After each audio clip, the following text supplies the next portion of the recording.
जय श्री कृष्णा दोस्तों, आप सभी का स्वागत है मेरे शिव भक्ति चैनल में। आज मैं आपको कहानी सुनाऊंगी झूठ के पैर नहीं होते। तो आइए कहानी को शुरू करते हैं। किसी गांव में दीनू नाम का एक लोहार अपने परिवार के साथ रहता था। उसके एक पुत्र था जिसका नाम शामू था।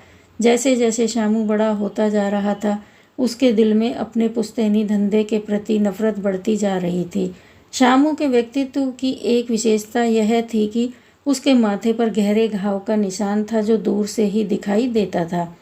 जब शामू युवा हो गया तो एक दिन वह अपने पिता से बोला, बापू, मैं यह लोहा कूटने और धोकनी चलाने का काम नहीं कर सकता। मैं तो राजा की सेना में जाना चाहता हूँ। सुना है कि सैनिकों के ठाट बाट निराले होते हैं। दीनू ने अपने पुत्र की बात सुनी तो माथा पीट कर रह गया। वह बोला, बेटा, यह तो संभव नहीं है। तुम्हें शायद पता नहीं कि हमारे राज्य के कानून ने केवल क्षत्रियों को ही सेना में प्रवेश देने का अधिकार दिया है। फिर तुम सेना में कैसे जा पाओगे? बापू, इसकी चिंता आप न करें। इसका मैंने उपाय खोज लिया है। मैं राजा को अपनी जाति बताऊंगा ही नहीं, बल्कि कह दूंगा कि मैं शूरवीरों का वंशज हूँ। शामू पिता को समझाते हुए बोला। दीनू ने उसे बहुत समझाया, झूठ बोलने के दुष्परिणामों का भय दिखाया, लेकिन वह न माना और सेना में प्रवेश पाने के लिए शहर की ओर चल दिया। उस समय वहां रिपुदमन नामक राजा राज्य करता था। शामू ने राजा के सन्मुख पहुंचकर अभिवादन किया और अपने आने का मतलब बताया। राजा ने जब उसके माथे पर घाव का निशान देखा तो सोचा कि युवक तो पराक्रमी लगता है। शायद किसी युद्ध में इसके माथे पर यह घाव लगा होगा। नाम क्या है तुम्हारा? राजा ने पूछा। जी, भयंकर सिंह, शामू ने जवाब दिया। किस जाति के वंश के हो?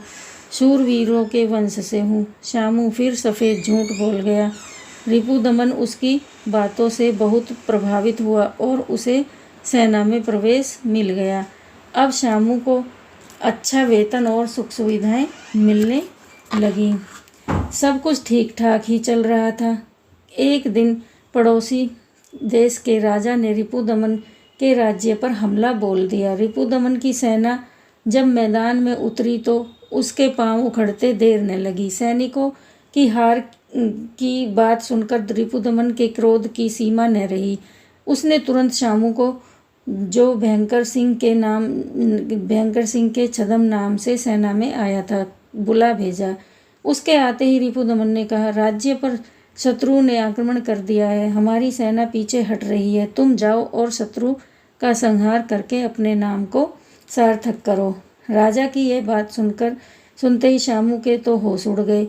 वह हकलाता सा बोल उठा, महाराज, मैं कुछ कहना चाहता हूँ।